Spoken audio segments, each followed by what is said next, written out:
This is Jesse, and Jesse is experiencing his first rolfing / bodywork session with me.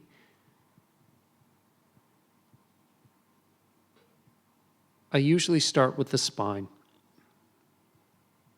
just to check for any anomalies or tender areas, any adhesions or issues in the joints and so forth. So we're doing just long, light pressure work down the spine right now until it gets more used to it, and if necessary, we can go ever so slightly deeper. Horses are very responsive to touch. You do not need to go very deep with them. And for that matter, my work as a rolfer with humans is the same. Ultimately, I get the best results by not going too hard on a body. You can certainly get deep, but you don't need to press hard.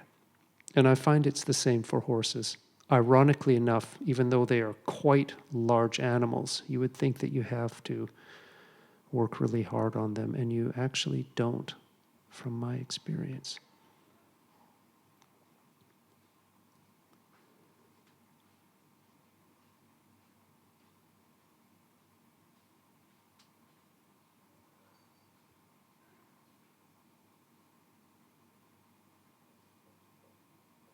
Just working around the lumbar region now. You can see there's a little tenderness in his lower back as he flinches away, and that is perfectly normal. Horses will always let you know what the score is. If they like it, they will let you know. If they are uncomfortable or in pain, they will let you know.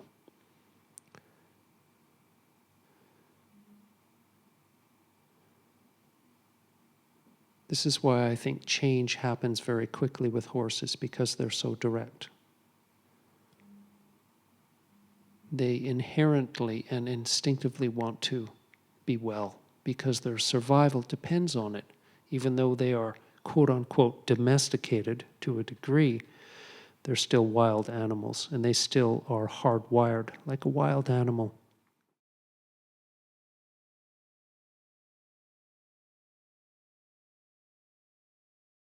Again, just working down the pelvis and sacral area towards the coccyx and dock area.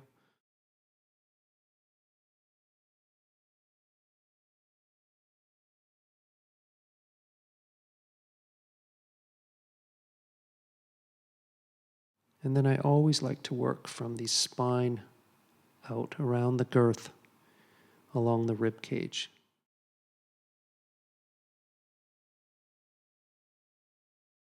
You can also check for any issues with saddle fitting. Sometimes if the saddle is tacked up too tight or there is issues with contact, there can be a lot of pain and tenderness in this area.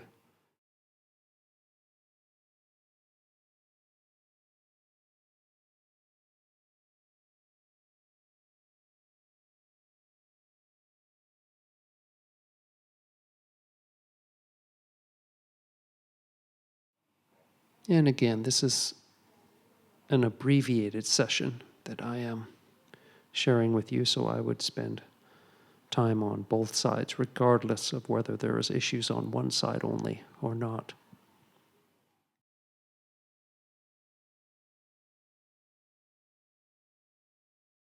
And now working into the cervical region, all the way down towards the thoracic outlet. Horses have a massive nuchal ligament, which runs longitudinally from the pole all the way down to the dock, and they can get a lot of tension in there too.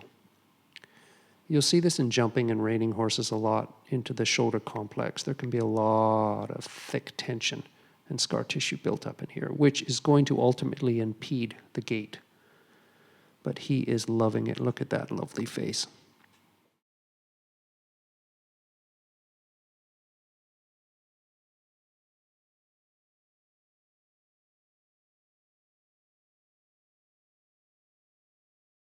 You can also see that Jesse is ground tied, meaning I'm not tying him to anything. The lead is just hanging loosely and free because he is so relaxed. He's very easy to work with. Not all of your clients are going to be like that. And when your horse is not having a good day, it is best to do what you can, but you also have to know when to stop and come back another day.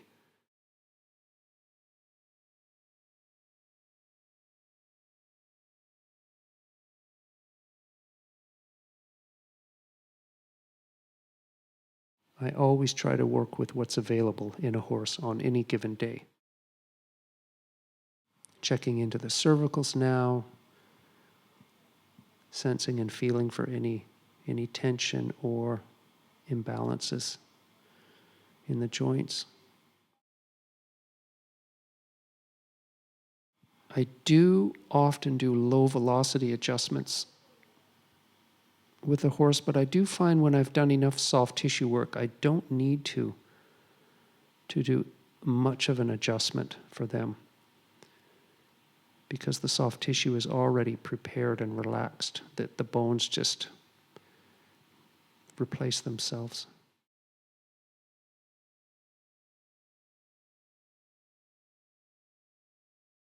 Yep, and he's expressing that there's something there, and or he is also trying to relieve it by moving his head around. And again, you'll see that I don't force him into staying still or a position. If he wants to drop his head, I will just work around that. And now we're on to the limbs. Checking all the directions of range of motion, adducting, abducting, forward, back, rotations, checking for looseness and mobility in all the joints from the fetlock all the way up.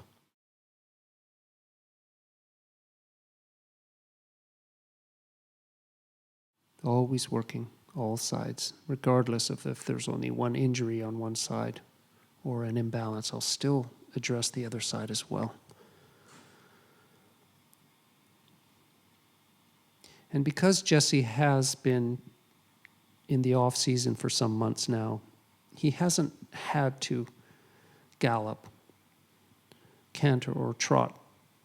So his limbs may be a little tight, and just gently stretching him is going to really help to kickstart him into his fitness season.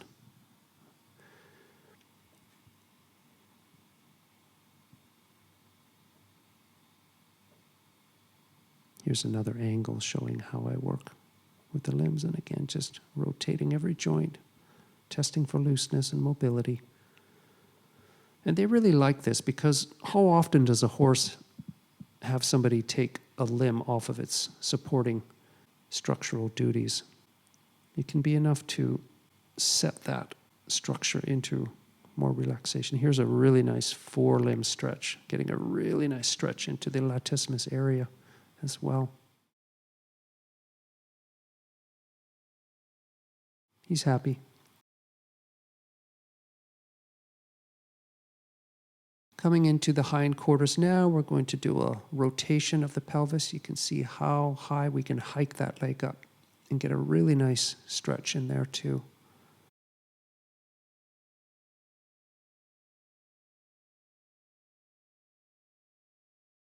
Again, in time, Jesse is going to have more flexibility in that structure as he becomes more fit and starts to really work those legs.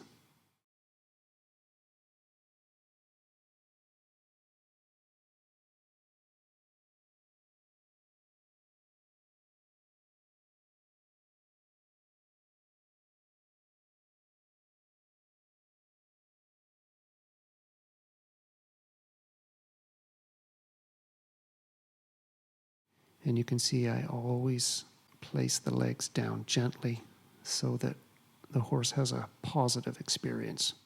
And checking now the hindquarters for alignment. Jesse has really good alignment to start with, so I don't need to do a lot with adjustments. checking the tail area, the joints in the dock or the coccyx area.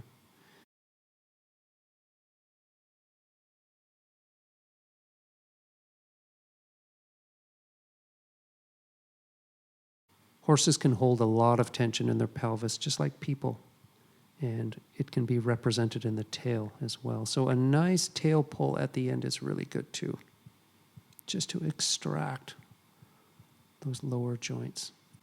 He doesn't know what I've been doing to him, but you can tell that he digs it.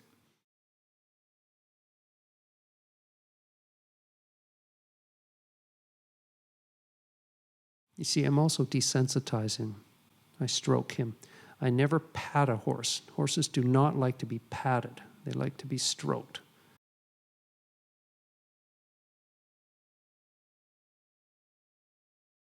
We're going to finish off with a little bit of gum work. This is really good for horses to release and relieve stress. They hold a lot of tension in their head and their neck and their jaw and their mouth. And this is a wonderful way to get them to, it's almost like yawning, prolonged yawning, but it really helps to relieve a lot of stress and expel it from the body.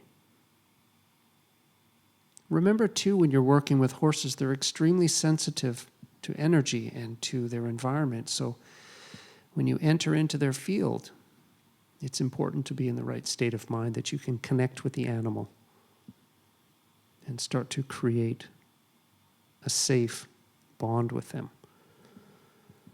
that is going to be positive for both you as a practitioner or a rider and with the client or your own horse. And that was some neck stretches we have to finish off with. Some carrot stretches are really good to see what the range of motion is and to get them to stretch.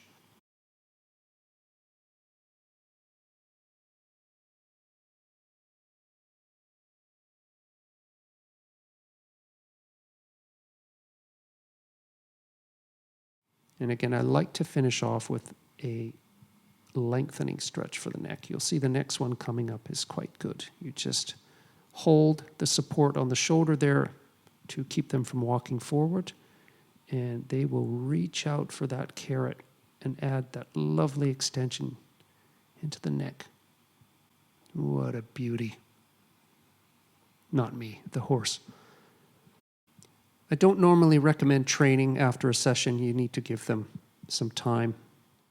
Basically, what I'm doing with a horse is the same as how I work with my human clients, right? I am aspiring and aiming towards creating more space, length, breadth, resilience, adaptability, grace, flexibility, higher function, and just overall having more pleasure in your movement, right? Horses will cooperate if they are happy, if they trust you.